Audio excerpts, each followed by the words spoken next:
Timber here, showing you how to create your very own Wayfinder from Kingdom Hearts Birth by Sleep. I've always loved the looks of these things, ever since I saw Aqua give one to her friends, and wanted to have one of my own. Though the charms in the game appear to be made from metal and glass, I am but a humble crafter, so I will be using some more practical materials instead. Also, before we get started, my setup is essentially my iPhone resting on one of those things that you would put in your car to use your phone as a GPS. In other words, it's really janky and I have trouble moving my hands. Anyway, let's get started. To make these Wayfinders, you will need some silver oven-baked polymer clay, some resin, the kind I have is from EasyCast, which air cures, some resin dye to color the resin while also keeping it transparent.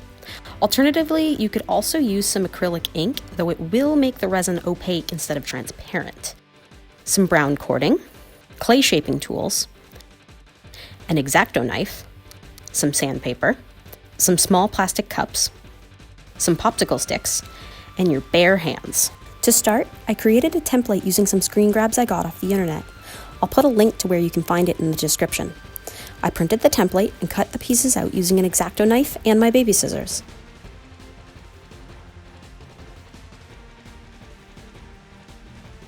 I have a questionable relationship when it comes to my scissors, which causes them to disappear when I need them the most, so these ones will have to do. With the template cut out, it's time to get started. I rolled out a piece of clay to a little under 1/4 of an inch using a clay rolling pin.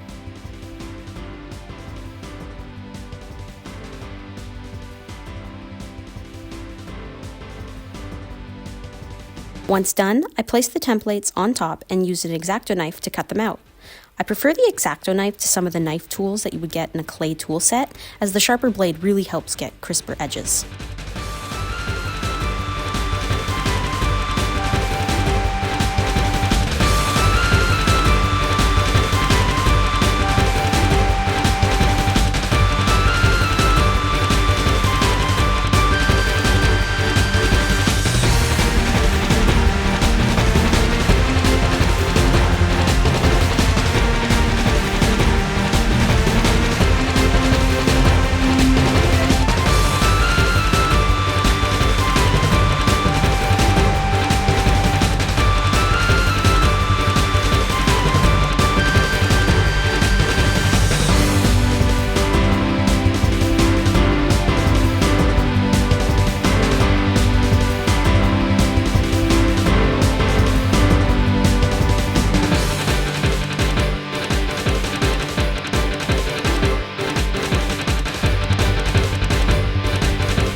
Once those were cut out, I gave the pieces some more depth.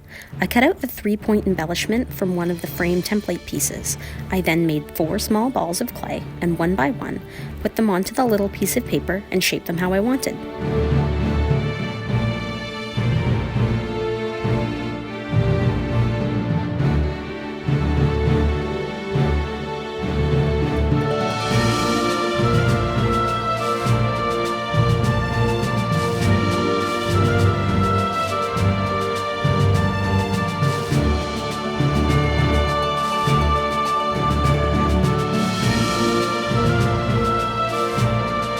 Once completed, I attached the pieces together. To get rid of the visible seams, I used some clay shaping tools. First, I used the ball tip tool to start getting rid of the line between the two by rubbing in small circles. It also attaches the two pieces together better. Afterwards, I used a combination of my fingers and the other tool to smooth out the section, making it look like all one piece. Don't worry if you have any fingerprints or other imperfections on the pieces. I'll show you how to deal with them once we have the rest of the pieces done.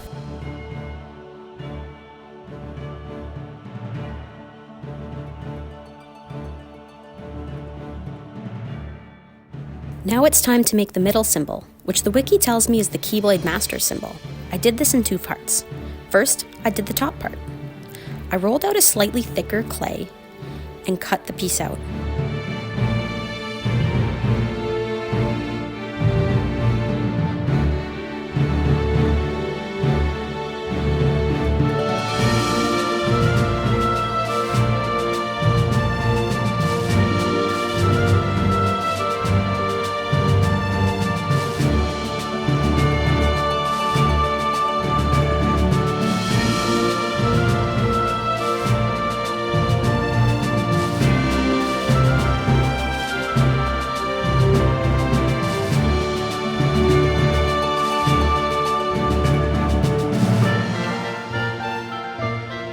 Notice that there's an indent on this piece that seems deep enough.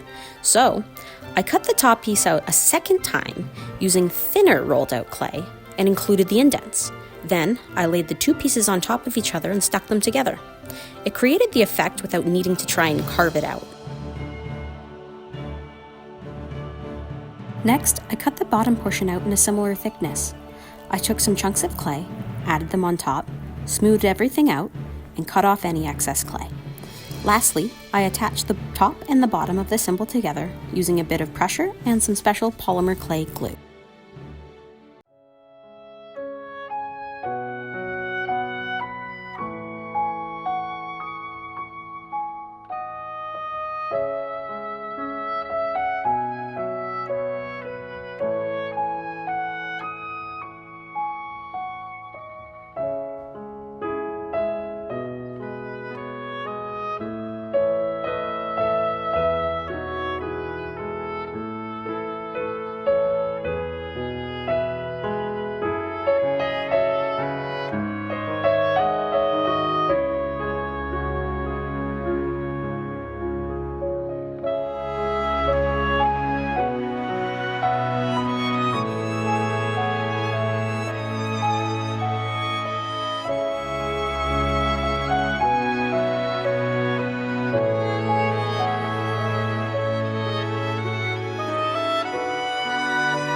Now with all the pieces sculpted, here's a tip to remove any unwanted dust or fingerprints from your pieces.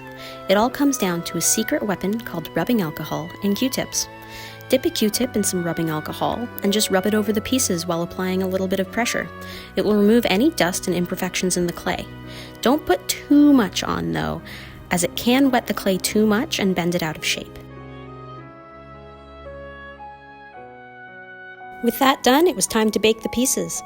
My instructions said 275 Fahrenheit for 15 minutes per every quarter inch of thickness. Since some of the pieces are a bit thicker than that, I baked them for about 20 minutes, but I also watched them like a hawk to make sure they didn't burn. When finished, I took them out and I waited until they cooled completely before touching them. The clay is still somewhat pliable when hot, so messing with them is just a one-way ticket to breaking them. This is a totally optional step, but to give the clay a smoother surface and shape, you can sand it.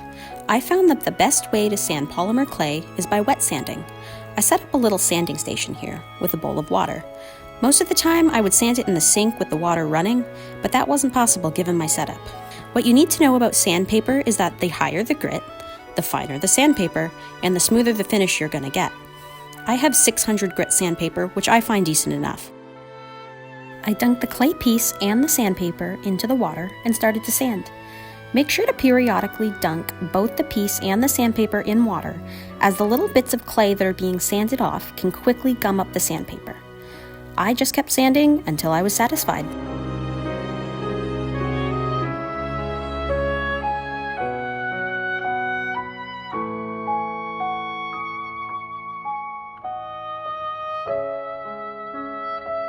Another thing you can do after sanding the pieces is to apply a little bit of glaze. I used some gloss glaze and applied a thin coat to every piece. I waited for that to dry for about 30 minutes and then I applied another little coat.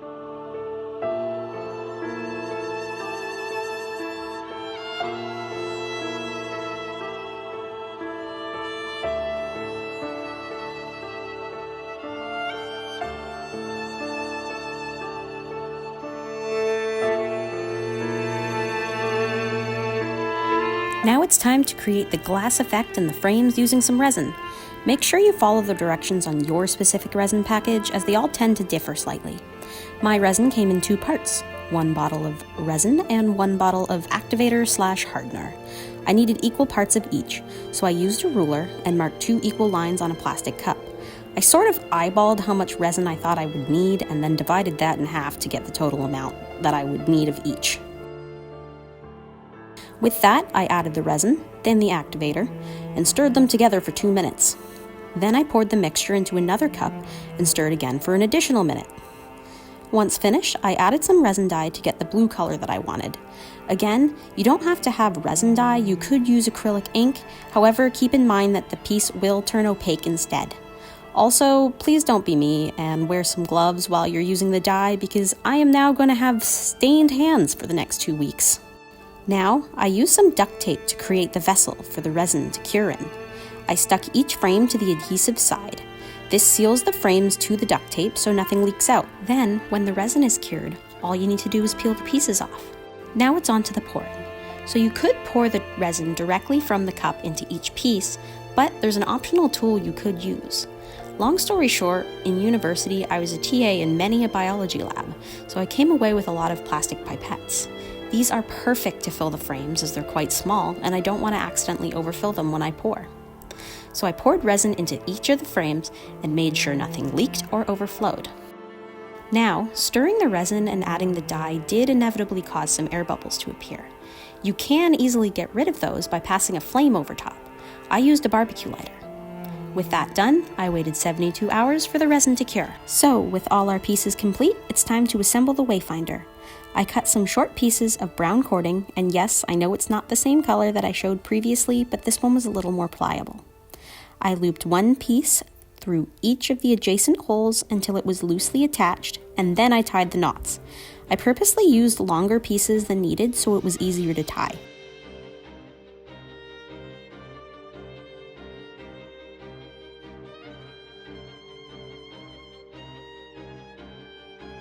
I also put some super glue on each of the knots so they wouldn't come untied. Once the Wayfinder was formed, I aligned it properly and applied more super glue to each of the crevices between each of the pieces to add some more stability. Afterwards, I attached the middle piece with some more super glue.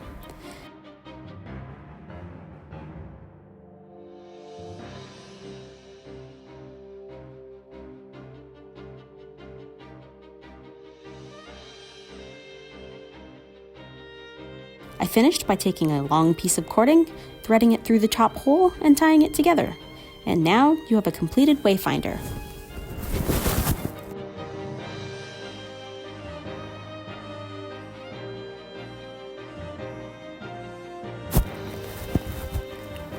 And here's the final product. I hope this inspires you to make your own.